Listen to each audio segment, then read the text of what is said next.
Saudara-saudari, marilah kita mendengarkan renungan dengan judul Memberi Pertanggungjawaban, yang berdasarkan pada Injil Lukas bab 19 ayat 17 dan 18. Katanya kepada orang itu, "Baik sekali perbuatanmu itu, hai hamba yang baik. Engkau telah setia dalam perkara kecil, karena itu terimalah kekuasaan atas 10 kota." Datanglah yang kedua dan berkata, "Tuan, mina Tuan telah menghasilkan 5 mina." Dalam nama Bapa dan Putra dan Roh Kudus. Amin. Saudara-saudari terkasih dalam nama Tuhan Yesus Kristus, masa biasa sesuai dengan penanggalan liturgi dalam gereja Katolik sudah hampir selesai. Bacaan kitab suci lebih banyak berbicara tentang akhir zaman atau hari kiamat. Dalam Injil hari ini, Yesus menyampaikan perumpamaan. Ada seorang bangsawan berangkat ke sebuah negeri yang jauh untuk dinobatkan jadi raja di situ, dan setelah itu baru kembali. Ia memanggil 10 orang hambanya dan memberikan 10 mina kepada mereka.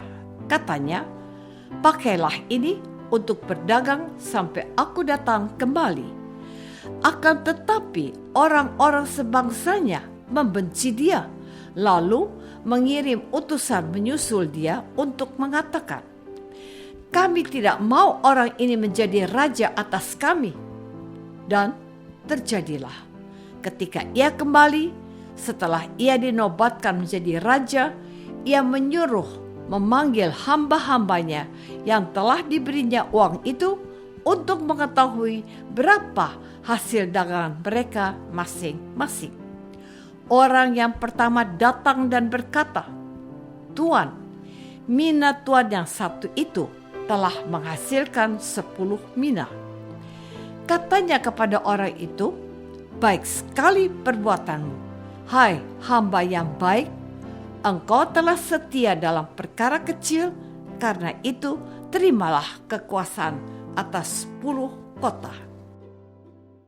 Saudara-saudari terkasih, penulis Injil Lukas melanjutkan bahwa setelah hamba pertama maju dan mendapatkan kekuasaan atas 10 kota, maka hamba yang kedua pun maju dan berkata, "Tuan, mina Tuan telah menghasilkan 5 mina." Katanya kepada orang itu, "Dan engkau kuasailah 5 kota." Lalu tibalah giliran hamba ketiga yang datang dan berkata, "Tuan, inilah mina Tuan.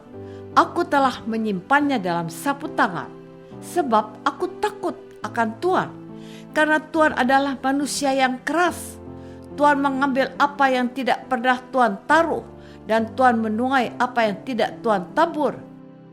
Katanya kepada orang itu, "Hai hamba yang jahat, aku akan menghakimi engkau menurut perkataanmu sendiri.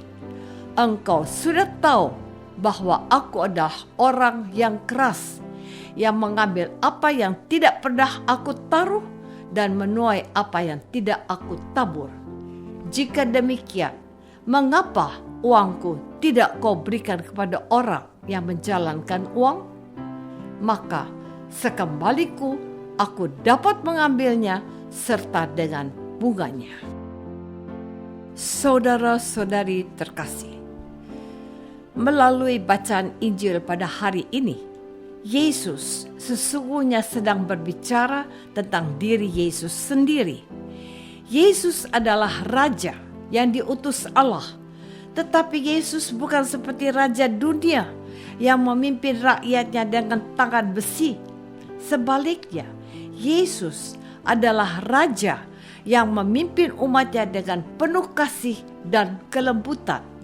Maka Yesus tidak pernah memaksa seorang pun untuk mengikuti Dia.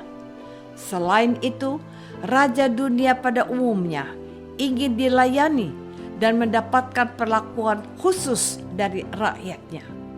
Sementara Yesus adalah Raja yang mau melayani dan mengorbankan dirinya untuk rakyatnya, yakni umat yang dipimpinnya. Kalau kita menangkap isi perikop di atas, memang sesungguhnya memberikan sindiran kepada orang Israel yang pertama-tama mendapat kepercayaan dari Allah sebagai umat pilihan. Dan Yesus datang untuk meminta pertanggungjawaban dari orang-orang Israel. Namun, perikop ini pun juga berlaku bagi kita, para pengikut Yesus. Yesus mengharapkan kita, para pengikutnya, agar mampu menjadi berkat bagi sesama. Yesus menghendaki kita semua untuk setia dalam tugas dan karya kita setiap hari. Dan semua itu akan kita pertanggungjawabkan kepada Yesus, Hakim Adik di akhir zaman. Saudara-saudari terkasih, teks Injil pada hari ini juga berkaitan dengan akhir zaman, yakni kedatangan Yesus yang kedua kalinya. Pada saat Yesus datang untuk kedua kalinya, kita semua sudah tidak bisa untuk menghindar. Kita semua harus mempertanggungjawabkan semua yang telah Allah berikan kepada kita.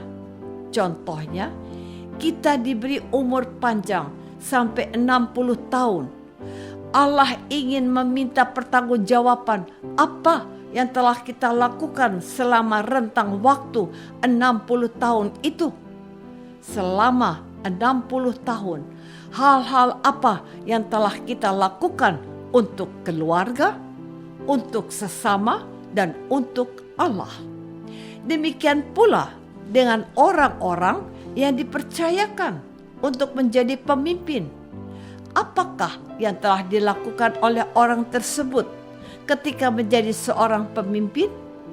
Baik pemimpin di tingkat yang paling bawah seperti ketua rukun tetangga atau RT, maupun pemimpin di tingkat atas seperti bupati, wali kota, gubernur, atau presiden.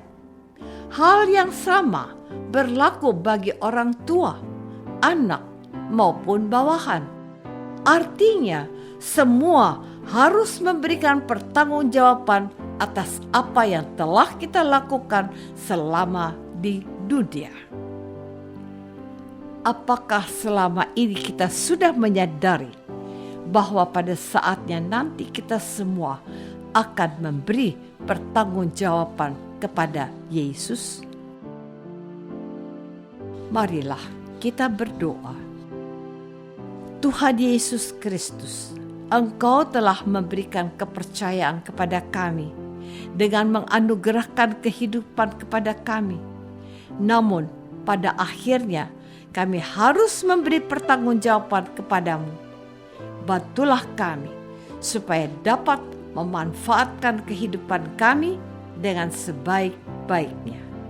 Doa ini kami persembahkan dalam nama-Mu, Tuhan dan pengantara kami. Amin. Semoga kita semua selalu dinaungi dan dibimbing oleh berkat Allah yang Maha Kuasa. Dalam nama Bapa dan Putra dan Roh Kudus. Amin.